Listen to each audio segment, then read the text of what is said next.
ရဲ့တဘူဆိုတဲ့ကုနော်လေးအပြင်အားလုံးကိုခေါ်အားပေးခြင်းပါတယ်ကျွန်တော်တို့ယုံကြည်သူဒီပုံပေါ်တစ်ပါးတွေအနေနဲ့နော်မညီတဲ့တဘူကိုမထမ်းမိဖို့ရအတွက်ဒီကုနော်လေးနဲ့အားပေးတိုက်တွန်းလိုက်ရပါတယ်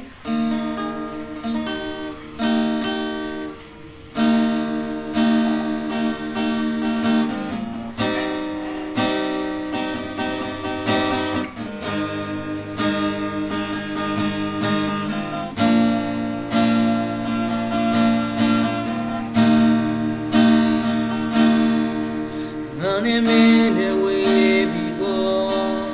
အတူလက်တွဲဖို့ဆိုတာဘယ်နည်းနဲ့မှမဖြစ်နိုင်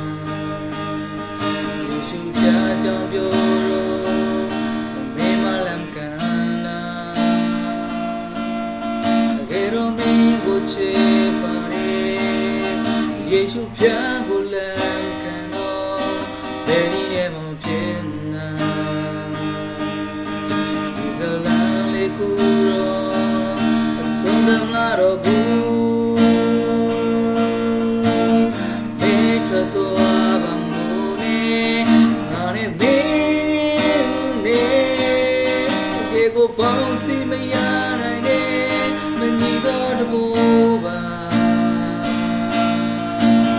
မင်းရဲ့စတဲ့မတင်နဲ့ငါနဲ့မင်းနေဒီကိုပေါင်း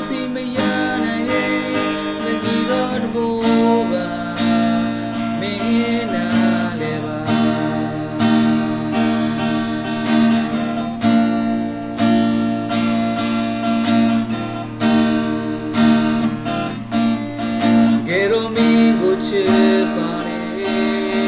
ယေရှုပြန်ကိုလက်ခံတော့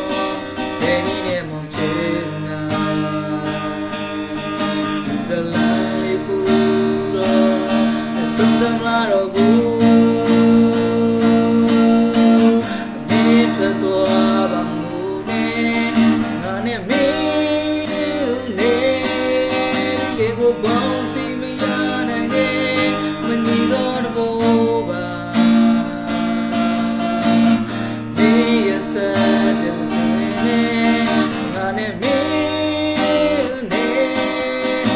ဘူးပေါင်းစီမရနိုင်